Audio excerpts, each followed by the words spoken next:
உடனுக்குடன் செய்தி வெளியாக இருக்கிறது. மயிலாடுதுறை பட்டமங்கலத்தில் தனியார் மண்டபத்தில் திமுக அமைச்சர் மெய்யநாதன் பங்கேற்று சமத்துவ நிகழ்ச்சியால் மக்கள் அவதியடைந்திருக்கிறார்கள். மயிலாடுதுறை பட்டமங்கலத்தில் திமுக அமைச்சர் கலந்து கொண்ட நிகழ்ச்சியால் மக்கள் அவதியடைந்திருக்கிறார்கள். அமைச்சர் நிகழ்ச்சியில் பங்கேற்க வந்த திமுகவினர் கடைவீதிகளில் வாகனங்களை நிறுத்தியதால் பொதுமக்களுக்கு கடும் சிரமம் ஏற்பட்டிருக்கிறது. அமைச்சரின் வருகையை ஒட்டி திமுகவை சேர்ந்தவர்கள் பாதையிலேயே வாகனங்களை அதிக அளவு நிறுத்தியதால் பாதையில் இடையூறு ஏற்படுத்தும் வகையில் செய்ததால் பொதுமக்களுக்கு பெரும் இடையூறாக இருந்திருக்கிறது. அந்த காட்சிகளையும் தற்பொழுது நாம் பார்த்து கொண்டிருக்கிறோம். அமைச்சரின் வருகைக்காக சாலையை மறிக்கும் அளவிற்கு வாகனங்கள் நிறுத்தப்பட்டதால் வழக்கமாக அந்த பகுதியில் செல்லக்கூடிய மக்கள் செல்ல முடியாத சூழல் ஏற்பட்டிருக்கிறது. இது தொடர்பான கூடுதல் விவரங்களை தெரிவிக்கிறார் நமது செய்தியாளர் சுந்தரமூர்த்தி. சுந்தரமூர்த்தி, அமைச்சரின் வருகையால் போக்குவரத்தில் பெரும் பாதிப்பு ஏற்பட்டிருக்கிறது. கூடுதல் விவரம் என்ன, சொல்லுங்க. வணக்கம் சண்முகவேல்.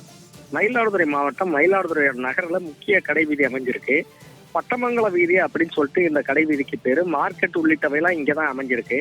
இங்க உள்ள தனியார் திருமண மண்டபத்துல அமைச்சர் மெய்யநாதன் தலைமையில சமத்துவ நாள் நிகழ்ச்சி நடைபெற்றது. இதுல காணொலி காட்சி வாயிலாக சென்னையில் முதலமைச்சர் பங்கேற்ற நிகழ்ச்சி ஒளிபரப்பு செய்யப்பட்டது. இந்த நிகழ்ச்சியில கூட்டம் காட்டணும் அப்படிங்கிறதுக்காக திமுகவினர் பல்வேறு சொகுசு வாகனங்கள், ஒன்றியம், நகரம், நகர பொறுப்பாளர்கள், வார்டு பொறுப்பாளர்கள்னு சொகுசு வாகனங்கள்ல அனைவரும் வந்திருந்தாங்க.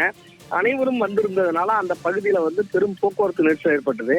இதை தொடர்ந்து திமுகவினர் காவல்துறை உதவியோட பட்டமங்கல தெரு வழியா வாகனங்கள் பொதுமக்கள் செல்ல முடியாதவாறு அங்க உள்ள காய்கறி கடையில இருந்த பிளாஸ்டிக் கூடைகளை எடுத்து வரிசையா சாலையை நடுவுல பிளாக் பண்ற மாதிரி அடுக்கி வச்சிருந்தாங்க.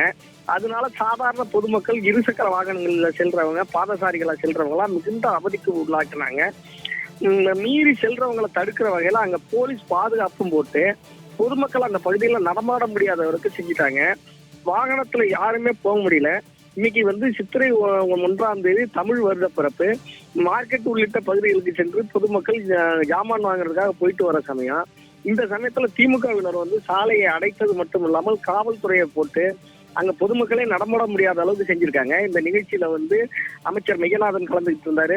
மயிலாடுதுறை மாவட்ட ஆட்சியர் கலந்துகிட்டு இருக்காரு. 3 சட்டமன்ற உறுப்பினர்கள் கலந்துகிட்டு இருக்காங்க. இதனால மிகுந்த எரிச்சல் அடைந்திருக்காங்க பொதுமக்கள். ஒரு அவதிக்குள்ளாயிருக்காங்க. சண்முகவேல், கூடுதல் விவரங்களுக்கு நன்றி சுந்தரமூர்த்தி.